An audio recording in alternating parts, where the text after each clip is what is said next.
Hi, this is Doma. Welcome back to my channel of Books and Song.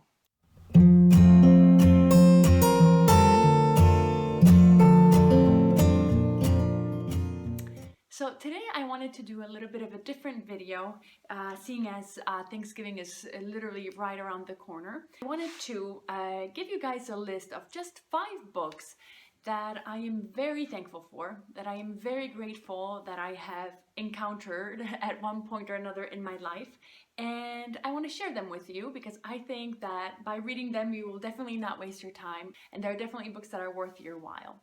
The first book on this list is Anne of Green Gables by Lucy Maud Montgomery. And this book is very special because it's actually one of the first books that got me into reading, and it was my mom who started it all. So she's the one who introduced me and my sisters to the world of Anne of Green Gables, and we loved her. I mean, we fell in love with this Anne. I started off with the first book, but as most of you probably know, it's actually a series, I think of 7 or 8 books.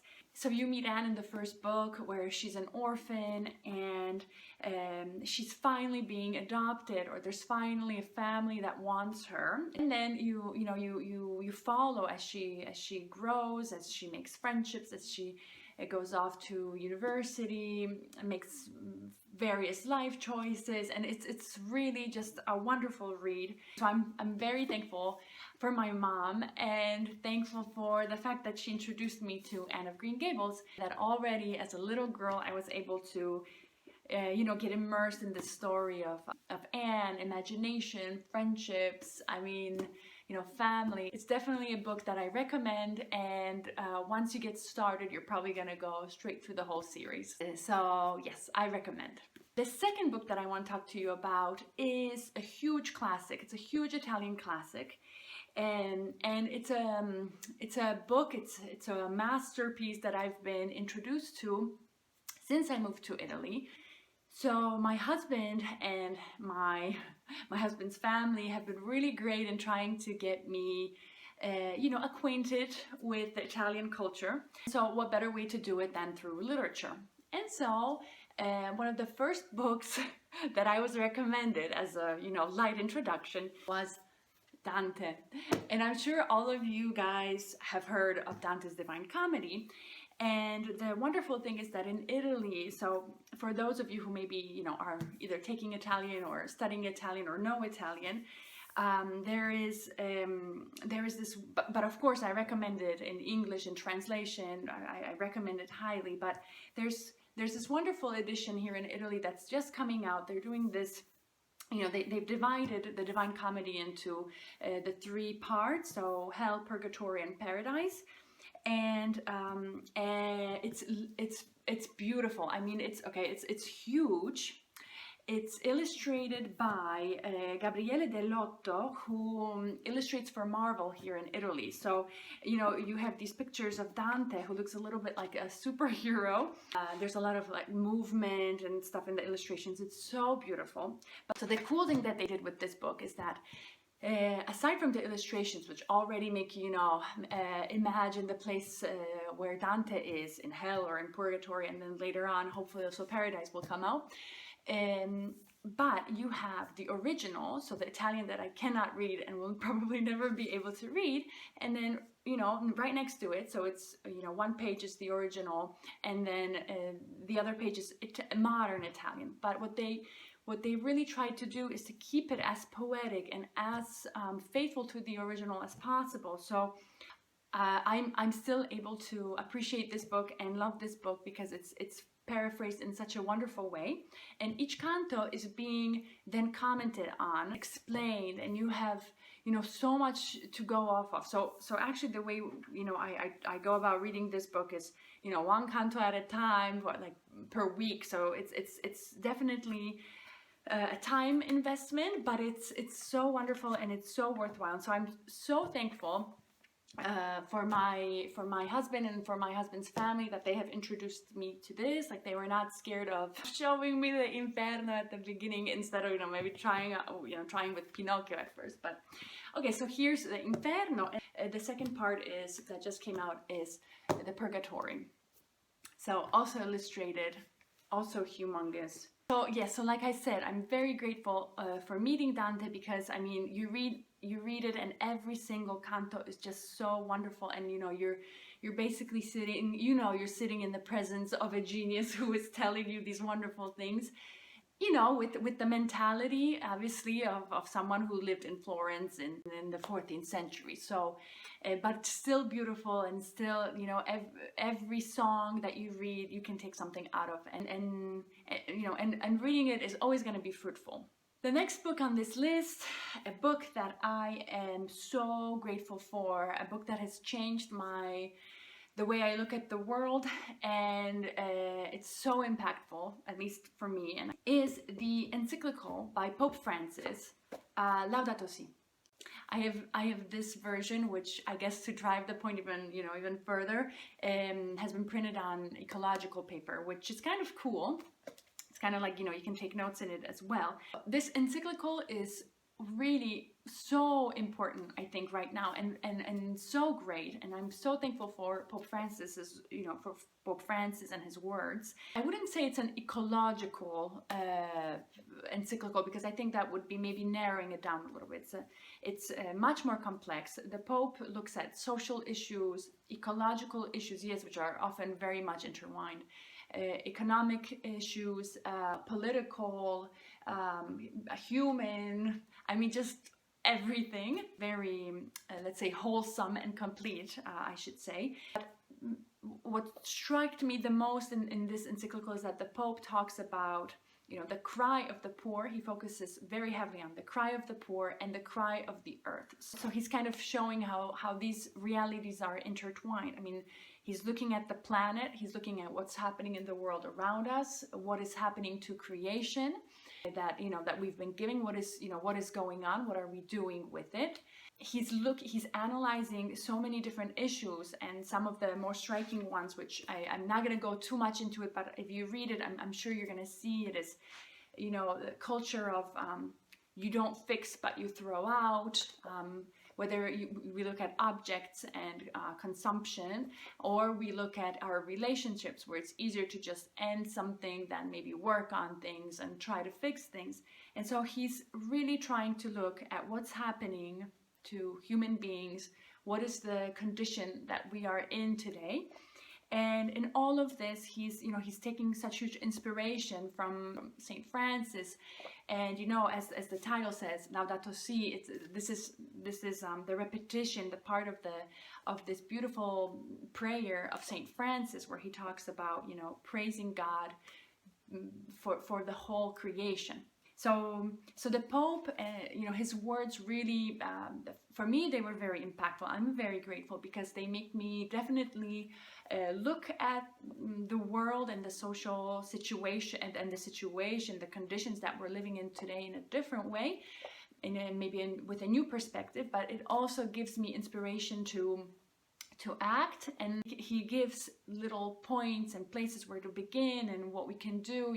It's definitely been very impactful, and I really recommend this. I mean, for Catholics, but not only, anybody can read this and get so much out of this book. So, super thankful. Okay, 2 more books left. The next one I wanted to talk about is one of the biggest discoveries of this year, and I think a little bit of last year. I really want to get into Polish literature. I really want to read it more. I'm Polish, so, you know, I feel like I have definitely holes that I need to fill, because I didn't grow up in Poland, so I haven't read what you usually read in schools and stuff. So I have a ton of Polish books that I know I want to read, and I will definitely share them with you. But one of the biggest discoveries that I've made, thanks to my husband actually, which is a little bit ironic since he's not Polish, but he introduced me to this author that I really enjoyed his writing. I really loved his books, and you probably know who it is, because I think I've done like 2 videos on this guy. The author is Dobraczyński, and so of course I had to bring the 2 books that I read, and one of them is The Shadow of the Father and Letters of Nicodemus. So these 2 books are just wonderful. I am so thankful that my husband actually decided to wait to read these books and read it with me. We read The Shadow of the Father together around Christmas time last year. And the wonderful thing about Dobraczyński is that you think you know the story, more or less, right? So this one is about Saint Joseph, how he meets Mary. It's the whole story of the Nativity, and you think you know it, but he has this way of he has this way of just like immersing you in that world where you discover these things, these little details that maybe you haven't paid attention to before. You learn so much, and you really feel like you can connect more to. I mean, suddenly Mary becomes much more human. Saint Joseph also, you see the humanity of their family and everything. So he has this wonderful ability to do that. And then in the second book, he talks about through the eyes of Nicodemus, who is one of the Pharisees and the doctors of the law. He's basically important, and he's intrigued by Jesus. So we're following Jesus, and we're kind of seeing the story of the Gospels through the eyes of this Pharisee, of Nicodemus.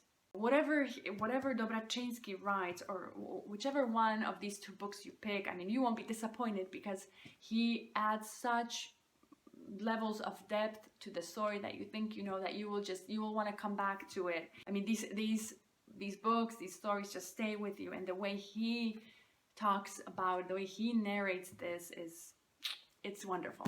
I really recommend it. And the last book that I want to share with you that I really recommend is actually a biography. So maybe it's the person that I'm trying to recommend to you, but I'm so thankful and so grateful for having met this woman, this wonderful human being, through books, through her biography, because she actually died at the age of 28, so more or less around my age, and her story is just incredible. And so the book I want to show you today is that about Chiara Corbella Petrillo, who is my biggest discovery and love of these last year and a half, 2 years. And this book is actually, so there are two books. The first one is just, it's a normal biography. I think it's even been translated into English as The Witness of Joy, or The Witness to Joy. And this one is basically a compilation of all the things other people have to say about her. So people that have known her, her friends, her family, her doctor, and her spiritual father as well. So this one is looking at Chiara through the eyes of others, sharing stories about Chiara that they remember, while the other one is more of a biography. Both are wonderful because both talk about Chiara, and that's all you need to do to be wonderful. So she's actually probably going to be very soon beatified. Right now she's a servant of God, and so she, it's the first step to going on to being blessed and then a saint in the Catholic Church. But why am I so struck by her? It's definitely that she is very normal. She's a saint that is so applicable. Like the way she lived, the way she was, is just so normal. She was so immersed in the everyday life. She was a wife, a mother, a very young wife, very young mother at that, and this little family that her and her husband created was normal, just like any family that you could possibly imagine.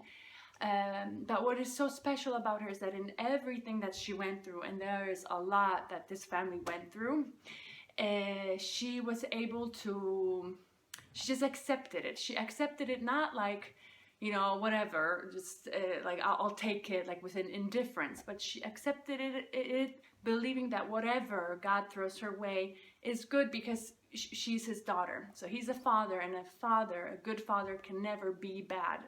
With humility, because she realized that she doesn't always understand, and maybe she doesn't always need to understand, why certain things happen to them. But she trusted, and so in this simplicity and in this like complete abandon, she just trusted, and I think that's what makes her so special.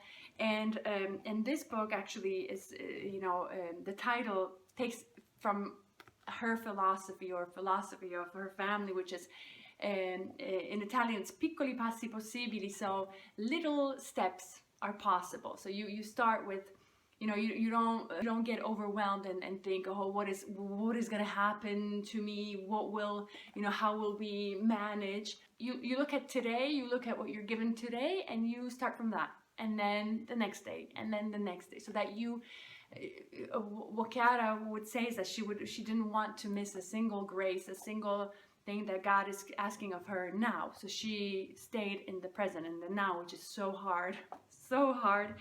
And so I think that's why I can really relate to her, and I'm so happy I met her. I met her I met her story through, you know, through friends who've told me about her, and we were actually able to also meet her sister as she was, you know, sharing the story of Chiara. So I'm so glad I had the opportunity of knowing Chiara, and I highly recommend you know, getting acquainted with her. So that's it for today. Those are the 5 books that I wanted to share with you. I hope at least one has sparked your interest. I can promise you that none of them will be a waste of your time. Anyways, I hope you liked the video, and I will see you all very soon. Bye!